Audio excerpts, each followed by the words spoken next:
Hare Krishna, Krishna Krishna, Hare Hare, Hare Rama, Rama Rama, Hare Hare.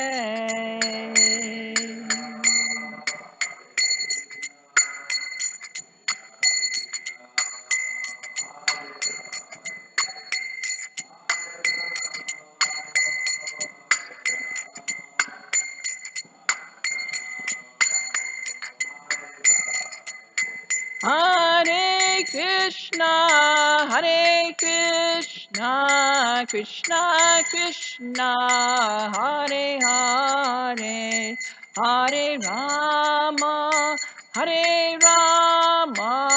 Rama Rama, Hare Hare.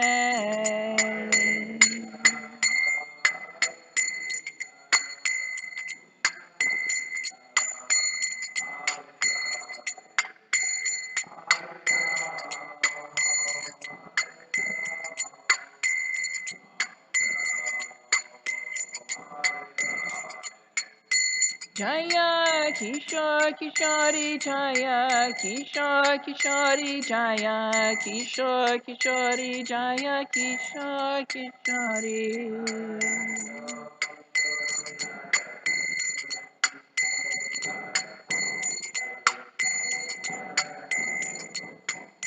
Jaya Jaya Prabhupada Prabhupada Prabhupada Jaya Jaya Prabhupada.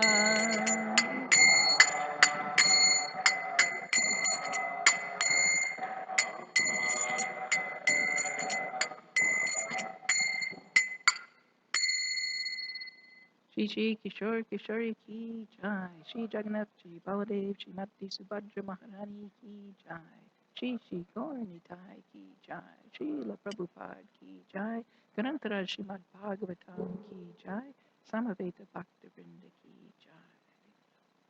Om Vishnu Padaya Krishna Prasthaya Bhutale Srimate Bhaktivedanta Swami Niti Namane Namaste Saraswati Deve Gauravani Pacharine Nirvisesha Shunyavadi Pasaja Deshatanine. So today we're going to be reading from Srimad Bhagavatam, Canto 10, Chapter 18, Lord Balaram slays the demon Pralamba. And we're going to cover the first 7 texts, and text number 2 is on the board. Om Namo Bhagavate Vasudevaya. Om Namo Bhagavate Vasudevaya. Om Namo Bhagavate Vasudevaya.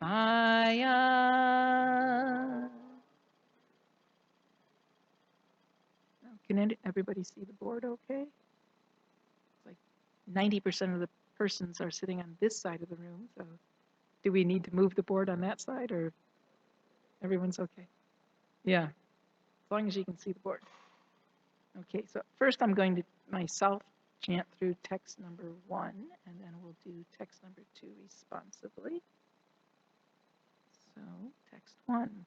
Shri Shuka Uvacha Atta Krishna Parivritto Gyatibir Muditatmabi Anugiya Manon Yavishad Rajam Gokula Manditam.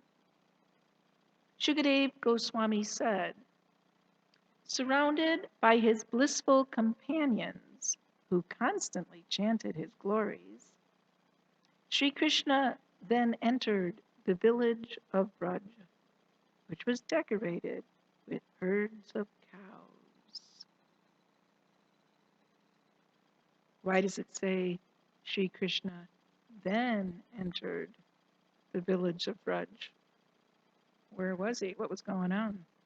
That now he's entering the village of Braj. Where is he, Daniel?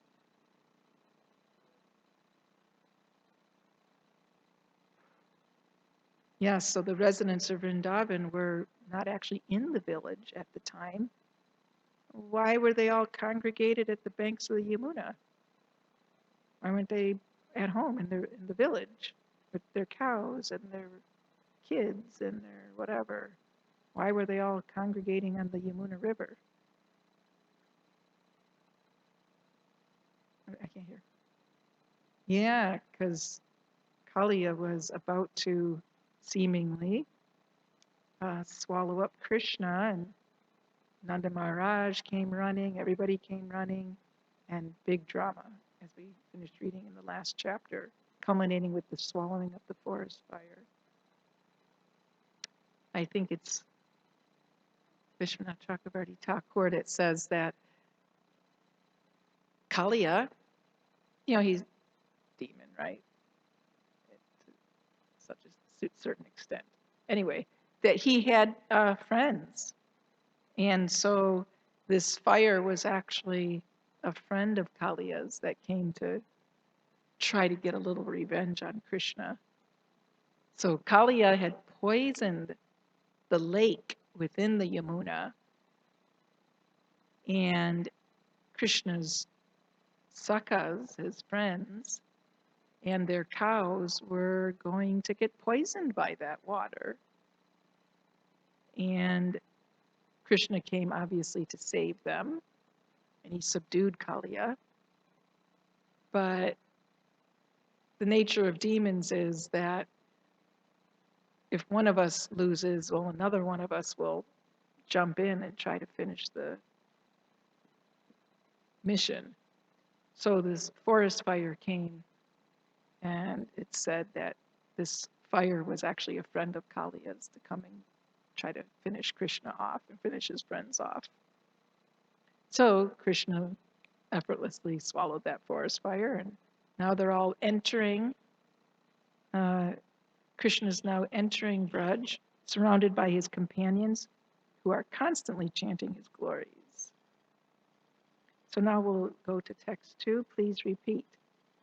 Vraje Vrikridator Evam. Vraje Vikridator Evam. Gopala Chadma Mayaya. Gopala Chadma Mayaya. Grishmo Namartur Abhavan. Grishmo Namartur Abhavan. Nati Preyan Charirinam. Nati Preyan Charirinam. Raje Vikridator Evam. Gopala Chadmamayaya. Grishmo Namartur Abhavan. Nati Preyan Charirinam. Please chant. Raje Vikridator Evam. Gopala Chadmamayaya.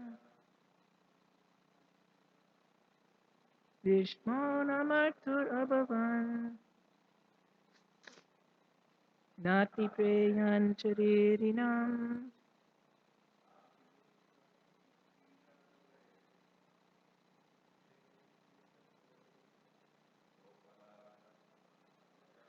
Gopala Chadmamayaya. Vishnu Namatur Abhavan. Nati Preyan Charirinam. Raje Vikridatorvam. Gopala Chadmamayaya.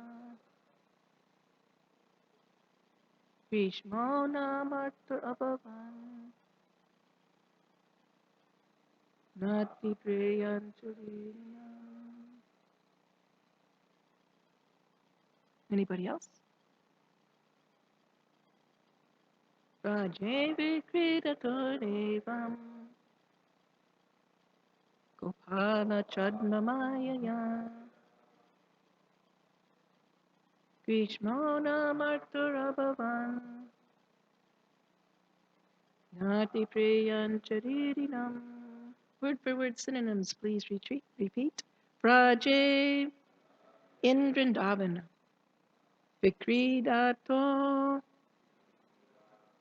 While the two of them were sporting. Evam.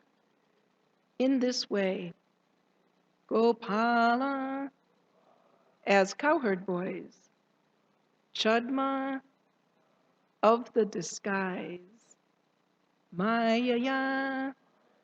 By the illusion. Grishma. Summer. Nama. Thus designated. Ritu. The season. Abhavat. Came about. Na. Not. Atipreyan. Very much favored. Sharirinam. By embodied beings. Translation. While Krishna and Balaram were thus enjoying life in Vrindavan in the guise of ordinary cowherd boys, the summer season gradually appeared. This season is not very pleasing to embodied souls. Probably had some experience of that this summer, right? When you don't have central air conditioning. Those of you who are embodied souls were not enjoying the summer season. Purport in Volume 1, Chapter 18 of Krishna, the Supreme Personality of Godhead, Srila Prabhupada comments as follows, quote, the summer season in India is not very much welcomed because of the excessive heat. But in Vrindavan, everyone was pleased because summer there appeared just like spring. End of quote. Text number 3. Nevertheless, because the Supreme Personality of Godhead was personally staying in Vrindavan along with Balaram, summer manifested the qualities of spring. Such are the features of the land of Vrindavan. Text 4. In Vrindavan, the loud sound of waterfalls covered the cricket's noise, and clusters of trees constantly moistened by spray from those waterfalls beautified the entire area. Purport: this and the following 3 verses describe how Vrindavan manifested the features of spring, even during the summer season. Text 5.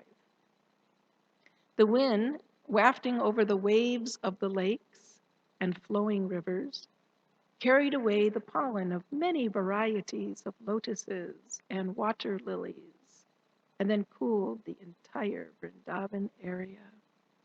Thus the residents there did not suffer from the heat generated by the blazing summer sun and seasonal forest fires. Indeed, Vrindavan was abundant with fresh green grass.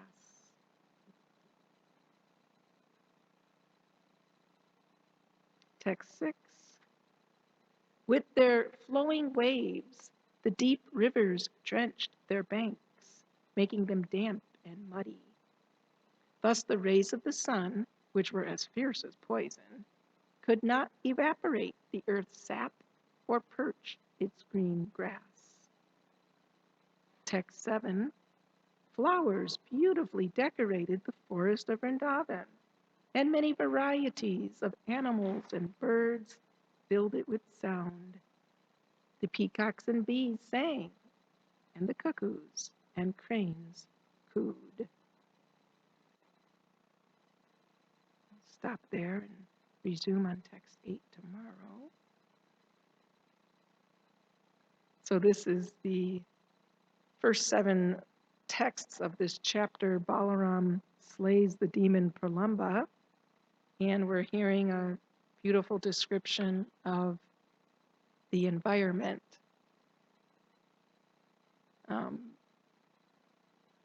Krishna and his friends have entered the village of Braj. And it's explained that this village is no ordinary village. It's extremely beautiful, filled with cows. But now the summer season has come. So generally summer means excessive heat, and we all like to complain that it's too hot, it's too humid, the grass is turning yellow, there's not sufficient water. But a very interesting thing is happening here. It's said here that nevertheless, because Krishna was personally staying in Vrindavan, along with Balaram, summer manifested the symptoms of spring. Spring is like everybody's favorite season. So what is this Vrindavan? How does it differ from other localities, say, in the universe? The unique feature of Vrindavan is that everybody and everything, animate or inanimate, is dedicated to the loving service of Krishna.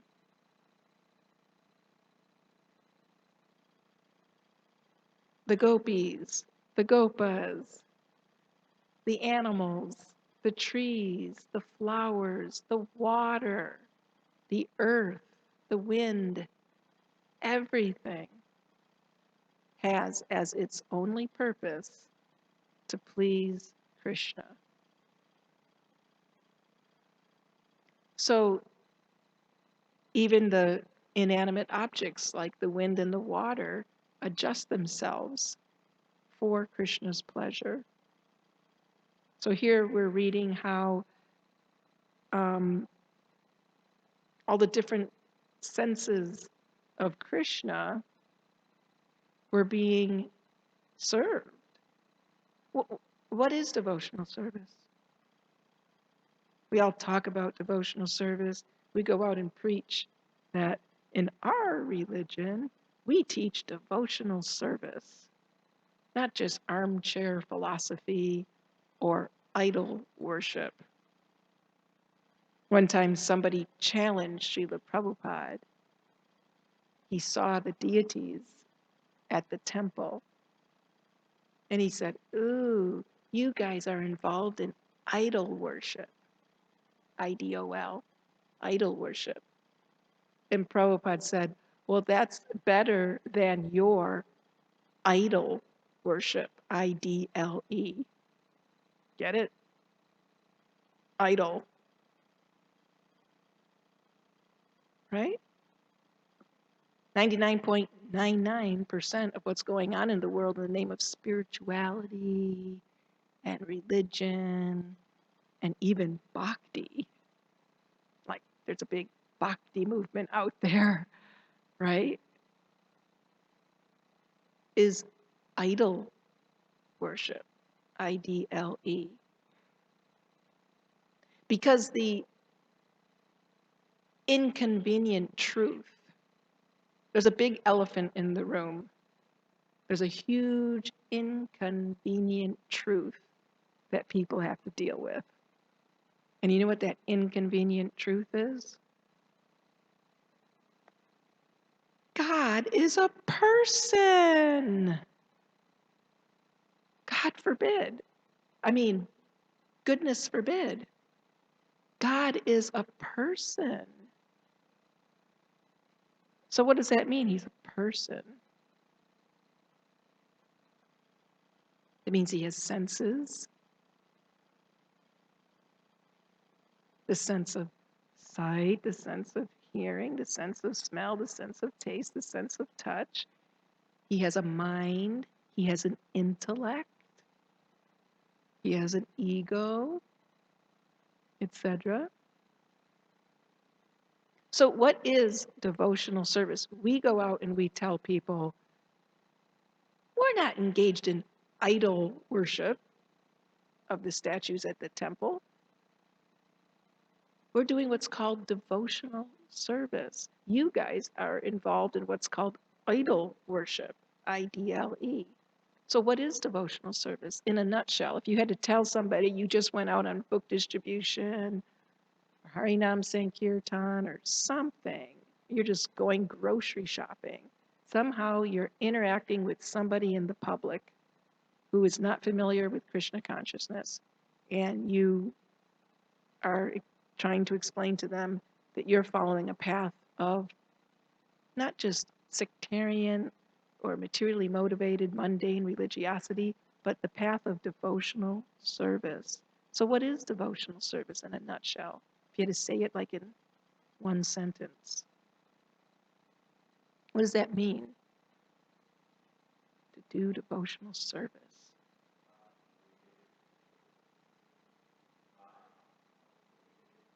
God-motivated service. Well, people say like that. I'm motivated by God to open a hospital. I'm motivated by God to be philanthropic.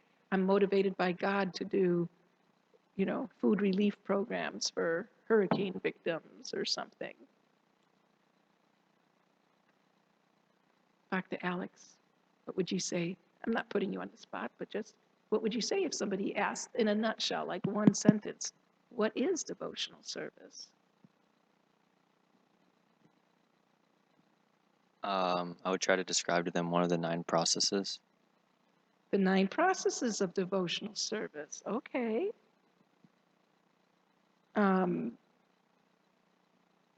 Although that is true, you're completely correct. The 9 angas of bhakti, Shravanam, Kirtanam, Vishnu Smaranam, etc. But they still have a underlying mission behind them. Dr. Adam, what would you say?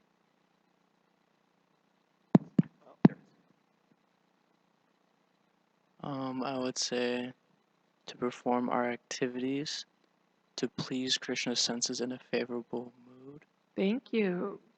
This is the definition of devotional service, to serve the senses of Krishna. Everything we do 24/7 is about sense gratification. But whose senses are we gratifying? If you're gratifying your own senses or the senses of a loved one or a stranger or whatever, that's material. That's a karmic activity. That is based on kama or lust, desire. But sense gratification for Krishna, gratifying the senses of Krishna, that is devotional service. So the 9 angas of devotional service, Alex, that you were alluding to, is exactly, those are the 9 ways, primary ways of pleasing Krishna's senses, right? But in a nutshell, as Adam said, to somehow or other please the senses of Krishna. So here in Vraj, why are we hearing, oh, there's little birdies flying around and butterflies and flowering trees and fruit-bearing trees and a nice breeze and waterfalls? I mean, I thought we were supposed to be reading a book of the highest philosophy, right? Didn't you all come here because you're attracted to like the highest philosophy that can be found? And we're sitting here reading cute little descriptions of flowers and birdies and, yeah. Why is that? Because here we are in the 10th canto, and we're directly in the 10th canto. What's being highlighted? Okay, Krishna's pastimes, yes. But what's being highlighted by highlighting Krishna's pastimes? What's really being glorified in the 10th canto? Dr. Daniel.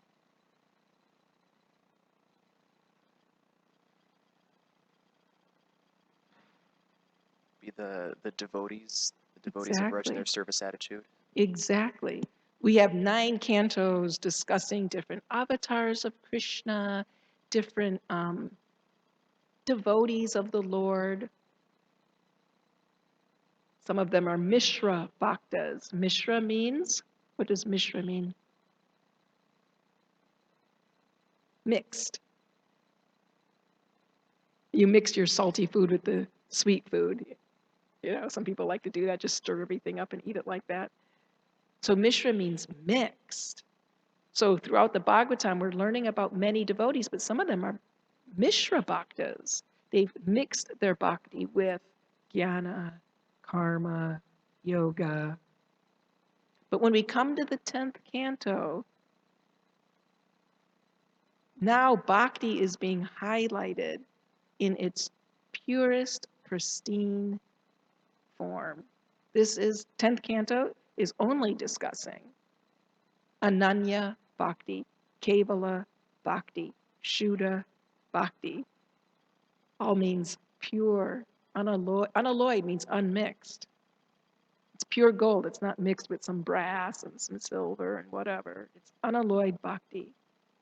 So it took us 9 cantos to appreciate the Lord, to appreciate the process of Bhakti, to come to this 10th canto where only pure Bhakti is being highlighted. And how is pure Bhakti being highlighted? By highlighting the devotees, because the devotees are the reservoirs of Bhakti. We were hearing last night that Radharani is the highest abode. She is the abode of Bhakti. She's the original Bhakti Devi. So she's the ashraya. Ashraya means the shelter or reservoir. So Radharani is the reservoir of bhakti, the source, you could say, of bhakti. And Krishna is the Vishaya. Vishaya, what does Vishaya mean? Do we recognize that word from Bhagavad Gita? Alex? Yeah, so what does that word Vishaya mean? Just knows the verse about having a high taste. I don't know the Yeah, so it's important to know basically what each word means. Vishaya means the object, the sense object.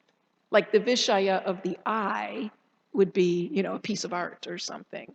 The Vishaya of the ear is maybe some music, the sense object.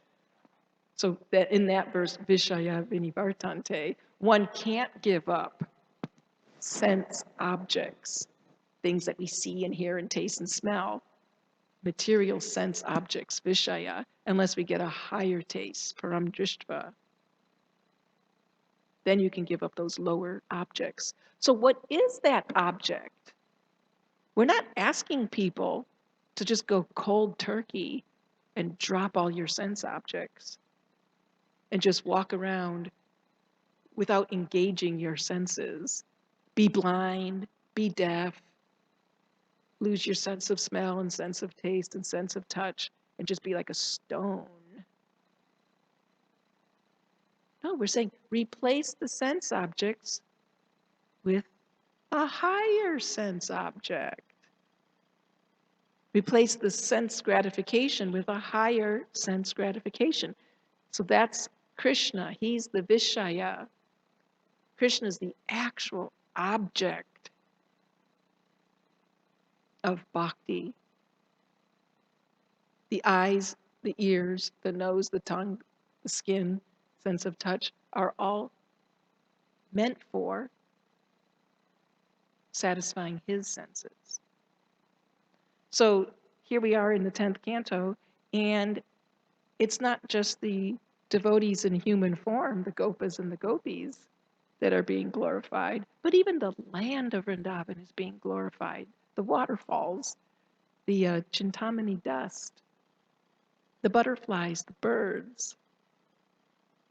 So here's the summer, it's hot, it's, you know, being parched, the land's being parched, etc. So what is Vrindavan doing to please the Lord? The residents, the parts of Vrindavan, if you will. So here's what's happening. waterfalls are coming, and they're covering the sound of the crickets, because crickets are very loud in the summer. So people don't like the sound of crickets because it reminds them that we're in the heat of the summer. So the waterfalls are making lots of nice sound, covering the sound of the crickets, giving persons the impression that, the monsoon season is upon us. The trees are constantly moistened by the spray from those waterfalls. The wind is carrying the aroma of lotus flowers. To serve Krishna's sense of smell, the wind picks up the pollen from the lotus flowers, carries them to the nostrils of Krishna, right? And the particles of water carried by the wind were very cooling. The animals and birds and the bees and the peacocks made beautiful sounds in the village of Vraj to please Krishna's sense of hearing. So in this way, there's nothing in Vrindavan except pleasing Krishna's senses. So we may think, well, I don't want to just please somebody else's senses. I want to please my own senses. And this is our disease. This is actually our disease, is that we don't appreciate or understand that my only position is to please the senses of Krishna. It's not like a relationship in this world. In this world, I please the senses of my beloved with the often unspoken or even unconscious desire that they will in turn please the senses, my senses. You know, I'll scratch your back, you scratch mine. And if I find that this relationship is a one-way street, I'm delivering to you, I'm serving your senses, but I'm not getting anything in return. See you later, alligator, right? I'm not going to stay in that relationship for very long. If I'm a saintly person, I might tolerate it for a good long time. But deep down inside, when I get together with my other friends, I'm complaining. Oh, he never reciprocates with me. She never talks to me. They don't give me any attention. So we can't expect to find selfless love in this world. And indeed, we're never going to be satisfied by doing selfless love in this world, meaning that another human being or mundane object is the object of my selfless love. There's many people out there who talk about selfless love. We have to practice selfless love. But guess what? That is false advertising, that you're going to be happy by doing selfless love. It might be it's certainly a step above selfishness, but it's often just an extended form of selfishness, a covert form of selfishness. And the object of my selfless love is not qualified to be the object of selfless love. Therefore, I can't be actually satisfied. So our only satisfaction comes when we come to this understanding that Krishna is the object of selfless love. He is the perfect Vishaya. And I'm not the ashraya. What do I have to offer Krishna? I'm not the reservoir of love. But Radharani's the reservoir of love. So one becomes a pure devotee when Radharani bestows upon that soul her bhakti shakti. One cannot become a pure devotee by their own efforts. I'm going to be selfless. I'm going to give love to Krishna. I'm going to satisfy Krishna's senses. To what extent can we do that? What do we have to offer? Just a bunch of mechanical, external actions and words and thoughts.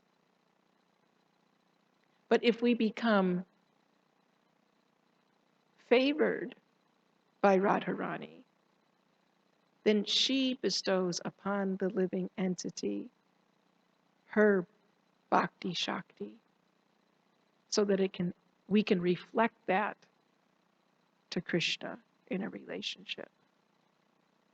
Therefore, all the religions of the world, and we don't say this to be like critical or condemning or holier than thou, but just as an objective truth, that all the religions of the world which teach you that you should love God, you should surrender to God, you should devote your life to God, you should love God.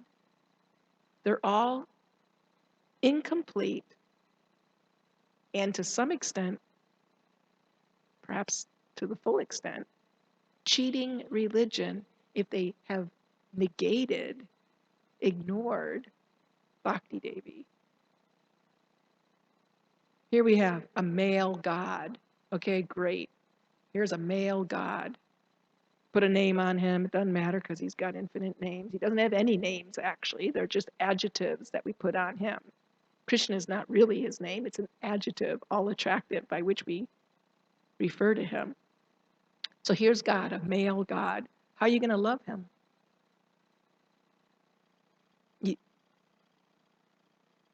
We're not the ashraya of love. Love is in Radharani. She's the ashraya of love. So without having Radharani in the picture, how are you going to please God? How are you going to please Krishna? It's not going to work. Right? You understand the point? So people say, oh, I love God, this, that, and the other thing, but they don't know what actual love of God is, because they don't have a female aspect of God in their paradigm. And when you show them the Krishna book with the divine couple on the cover, they balk at the idea that God is a girlfriend or a wife or whatever you want to, a consort.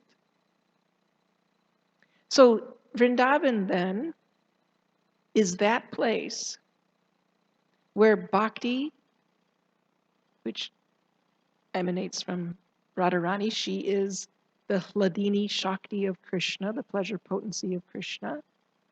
Vrindavan is that place where bhakti is pure and unalloyed. So everything, from the people to the animals to the birds, do nothing but adjust themselves to please Krishna. Krishna walks into the forest, everybody's on their toes. They completely adjust themselves to adjust to his mood. Oh, it's time for Krishna and the gopis to have Ras Leela. Oh, the sun will go away into another corner. The full moon will come and shine, just to set the mood. It's time for Krishna to go to the forest. All the cows assemble. The forest is producing minerals and flowers and also many things for the boys to decorate themselves with. The rocks are there for them to make a plate to have their picnic on. The river is flowing. So we can't accept this philosophy until we accept that Parashya Shaktir Vividhaya Shriyate Swabhavaki Jnana Bala Kriya Cha.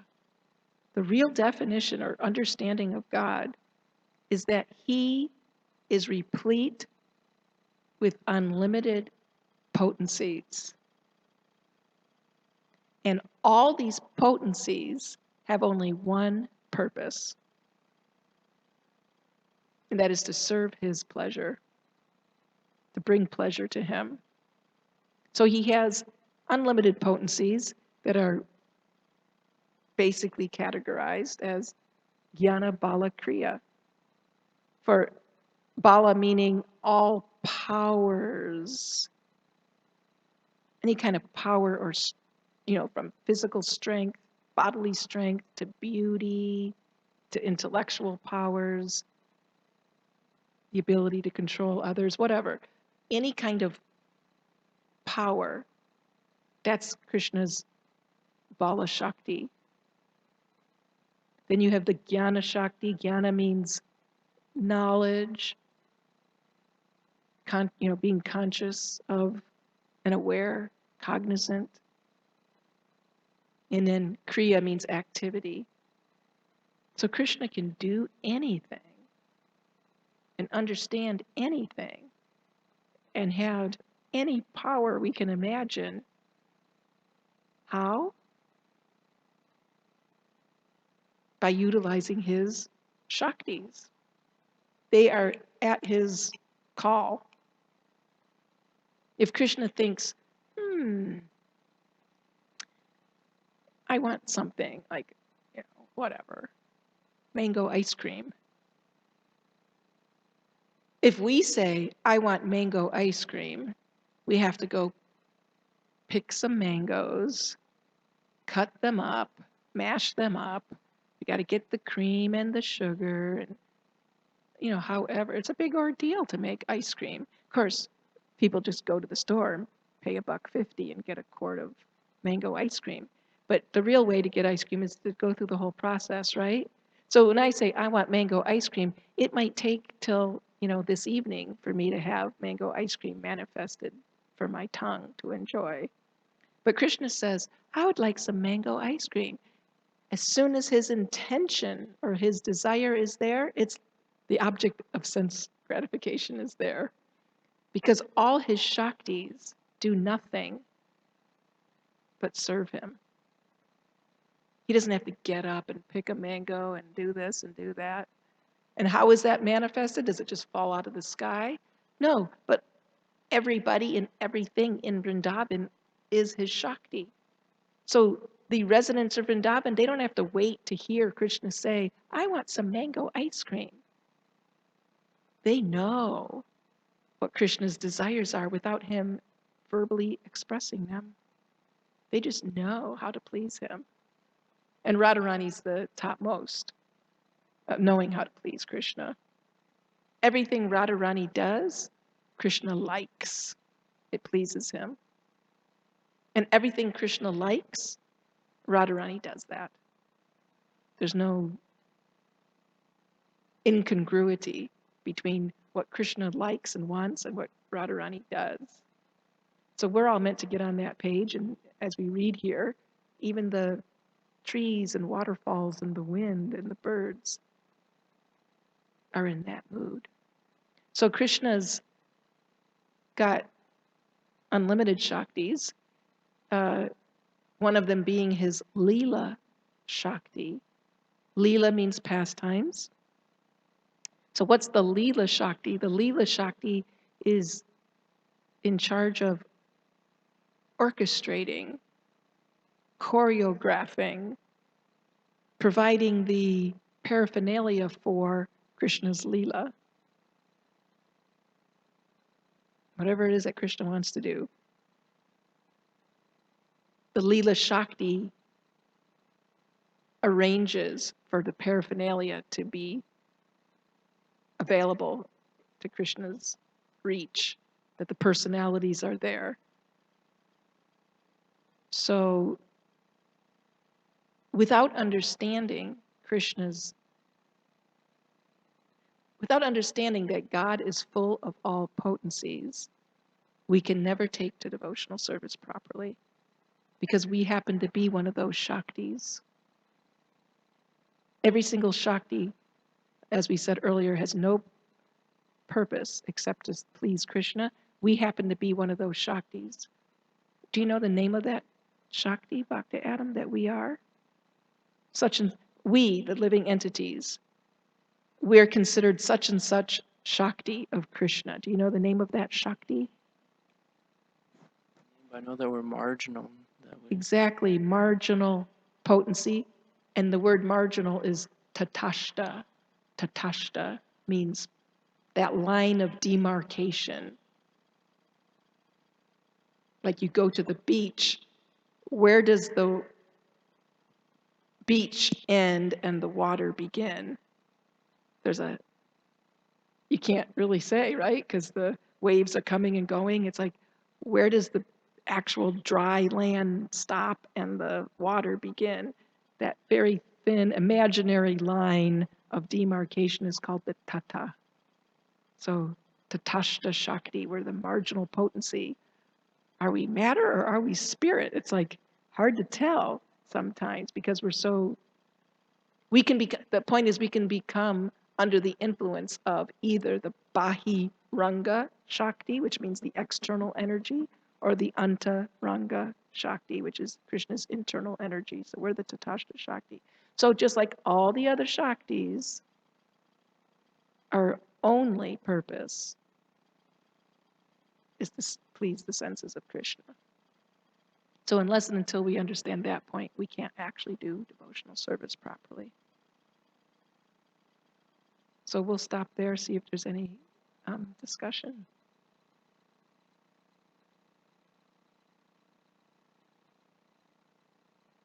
Dr. Alex? Thank you. Danakeli Mataji. I have a question for you. Lately I've been studying our Vaishnavacharya songbook, and I was reading one of Srila Prabhupada's prayers. I believe it's the prayer he wrote on the Jaladuta, and it's saying that, well, brothers, you can't receive the mercy of Krishna unless you're favored by Srimati Radharani. And yesterday I was reading more prayers, and there's a pranam written to Bhaktisiddhanta Saraswati, and it was explaining how he is favored by Srimati Radharani, and that's something you mentioned in your class. And I was wondering, how do you receive the favor? How do you become favored by Radha? Okay, very good question. So Srila Prabhupada made a very excellent point that we cannot please Krishna if we haven't received the favor of Radharani. And indeed, his own spiritual master, Srila Bhaktisiddhanta Saraswati Thakur, Shri Varshabhanavi Devi Dayata, in his pranam mantras, Bhaktisiddhanta's pranam mantras, we read like that. Shri Varshabhanavi Devi Dayata. He is favored by Srimati Radharani. So now the question is, how do we, aspiring bhaktas, become favored by Radharani? We know we can't please Krishna without being favored by her, so how do we get her favor? Well, Prabhupada explains the spiritual master is a representative of either Srimati Radharani or Nityananda Prabhu.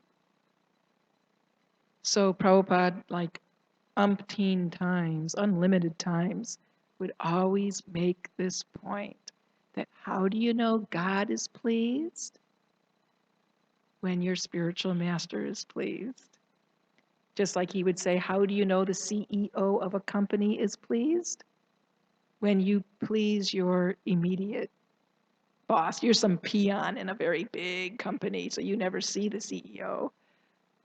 So how do you know the CEO is pleased with your work? Well, if you satisfy your immediate boss, the supervisor or whatever, then that's guaranteed that the CEO is pleased. So we know Krishna is pleased when Radharani is pleased. How do we know Radharani is pleased? How do we know that we're getting her favor to please Krishna? By serving and pleasing the representative of Radharani, the spiritual master. Shiksha Guru, Diksha Guru, so many gurus in our lives. It's not limited to one manifestation, right? Formal or informal gurus there are. So please an advanced devotee. If you can favor, if you can get the favor, I'm saying, of an advanced devotee, that is the sign that you're getting the favor of Radharani. Oh God, show me a sign. I need a sign that you're real. Well, what are we expecting for him to a hand to come out of the clouds and shake hands with us or something? What is the sign that God is paying attention attention to us and answering our prayers, etc., through his manifestations, Guru, Sadhu, and Shastra. We come in contact with the real Shastra. We come in contact with the real Sadhu, the real Guru. How do we know they're real? Because they're revealing Radharani. Prabhupada, in his preface to Srimad Bhagavatam, says that if one simply gives a careful read to this Srimad Bhagavatam, one is guaranteed. You know what guaranteed means, right? You get your money back if it doesn't work. So don't be shy to spend, $300 to get your set of Srimad Bhagavatam. Because Prabhupada says that by giving a careful read to this Srimad Bhagavatam, one is guaranteed to know God perfectly well. So much so that the reader will be able to defend themselves from the onslaught of atheists. And above and beyond this, the reader will be able to convince others to accept God as a concrete principle. So why, by reading Bhagavatam, we will know God perfectly well? Because Srimad Bhagavatam is revealing Ananya Bhakti, Shuddha Bhakti. You can't know God, what to speak of love him, without pleasing Radharani, getting the favor of Radharani, being imbued with some Bhakti Shakti. That's why I said earlier, all these religions and spiritual paths that don't reveal the glories of Bhakti Devi, then how are you going to know God, what to speak of love him, what to speak of be saved? Right? So that's how we know we're being favored by Radharani, that we're being given the opportunity to receive the favor of Radha Krishna's devotees. That we're even in Srila Prabhupada's, movement is mercy that we'll never be able to comprehend. We do not actually appreciate this incredibly rare, unique, outrageous opportunity that we are being given. We don't actually appreciate it.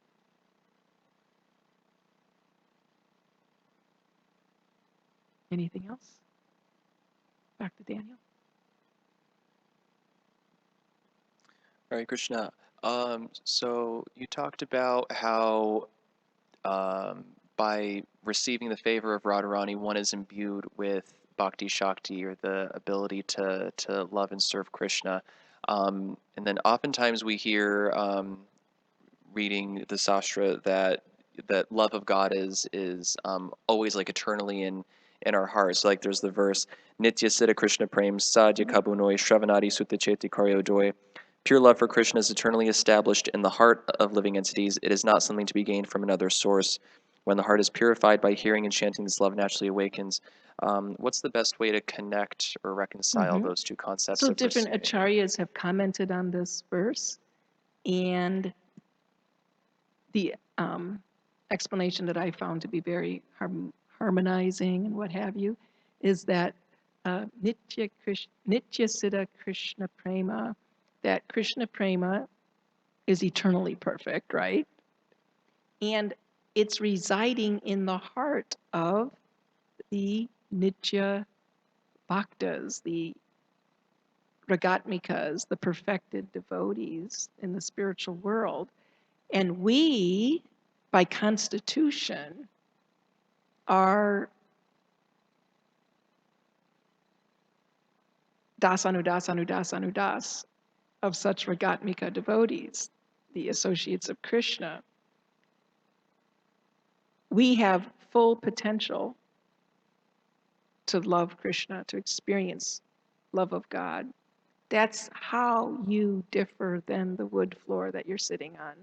Otherwise, there's really not a difference. The difference between you and the wood floor is that you are a spirit soul, a jiva, and it's Bahiranga Shakti. So you, as a conscious entity, have full potential for being imbued with that Bhakti Shakti and reciprocating in a loving relationship with Krishna and his devotees. So that Krishna prema is nitya, it's in the hearts of the nitya siddhas. And we, as the nitya bhadas, nitya bhada means eternally conditioned souls. Bhada means like bad. We're the bad guys. So when the nitya bhada jiva takes shelter of the nitya siddha devotees, then that love manifests in the heart. Our heart, cheto darpana marjanam. Cheta means the consciousness.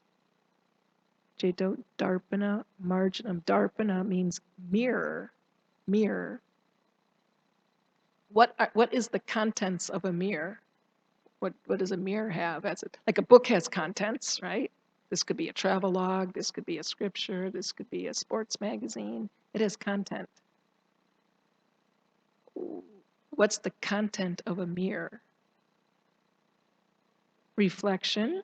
But what's its own content? Nothing. It doesn't have any content. That painting has content, whatever, a piece of art. A mirror does have no inherent content. It only reflects what you put in front of it. So if you put something ugly in front of it, then it has ugly content. You put Krishna prema in front of it, and it's got Krishna prema content. So we, the souls, are little teeny tiny, minuscule, infinitesimally small mirrors, if you will. And there's a reason why Chaitanya Mahaprabhu uses this metaphor, right? Cheto darpana marjanam, that consciousness is like a mirror.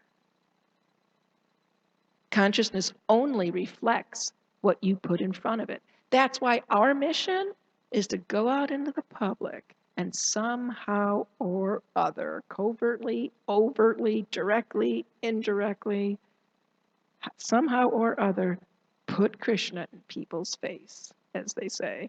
Put it in their face. Somehow or other, put Krishna in their ear, in their eye, in their nose, in their mouth. Somehow or other. Because consciousness only reflects what you put in front of it. As a mirror, only reflects what you put in front of it. So if we associate with the devotees of the Lord, we associate with Radharani and her devotees, then what are we going to be, what's our heart going to be reflecting? That's what that bhakti. But you go over here and you watch TV and you read the newspaper and, mundane stuff on Facebook and, blah, blah, blah, all these things. And what's your consciousness going to reflect? That's why it's like, gosh, Prabhu, you look kind of dark today. You look like you're in Maya. Why are you so glum? Well, just ask, just investigate. What has that person been putting in front of their mirror?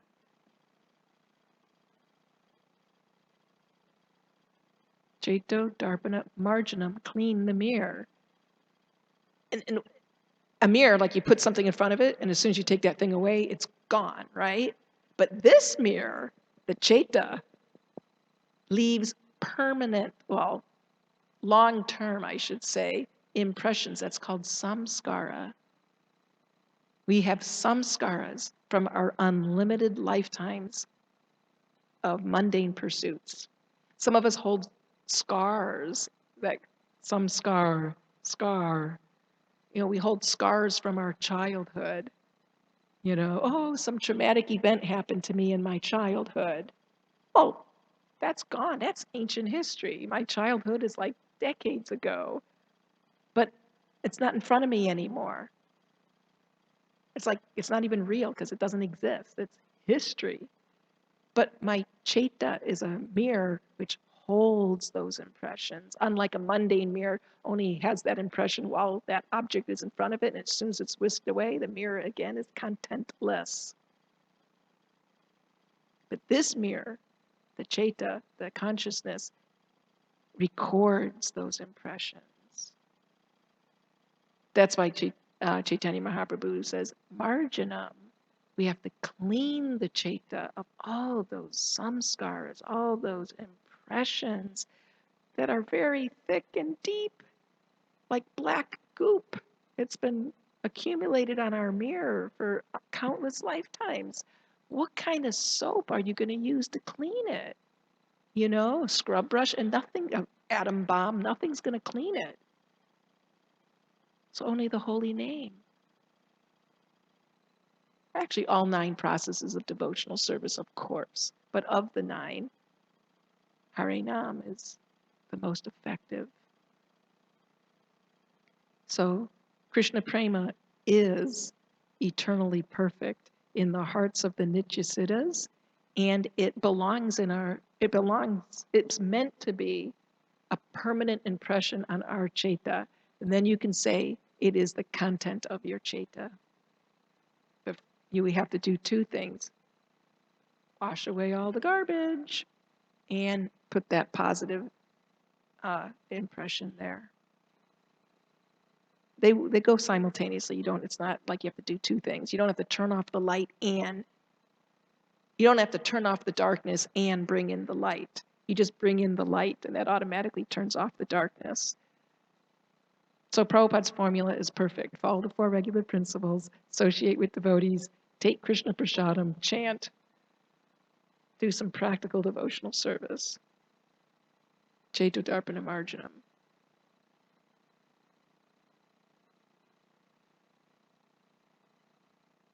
Prabhupada very much stressed this Krishna Prema is inherent in the heart of the living entity because he was trying to impress that point that it's not something to be gotten from somewhere. You don't buy it at the store.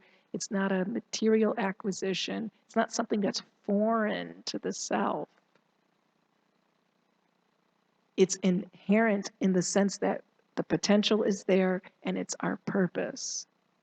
It's not a foreign, because there's a lot of Mayavadis and personalists who want to say that you guys who do all this Krishna Prema stuff, that's an artificial imposition on the self because you're supposed to just get down to the naked mirror, contentlessness.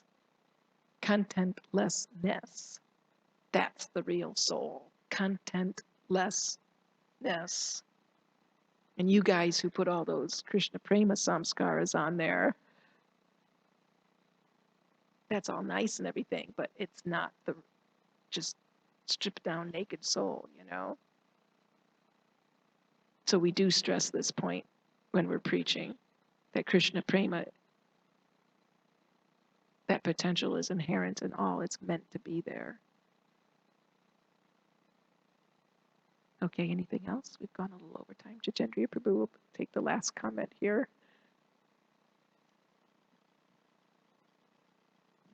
What do they say? The big 4 and the sweet 16. Another thing is supervisors superimposing their demands upon you. But I like the word sudravisors. Keep us in place. Kowtow. Prabhupada uses the word kowtow to the big dogs, did he say? Did he used to say that? Kowtow to the big dogs. But anyways, thank you. Okay, we'll stop there. Grantara Srimad Bhagavatam ki jai. Srila Prabhupada ki jai.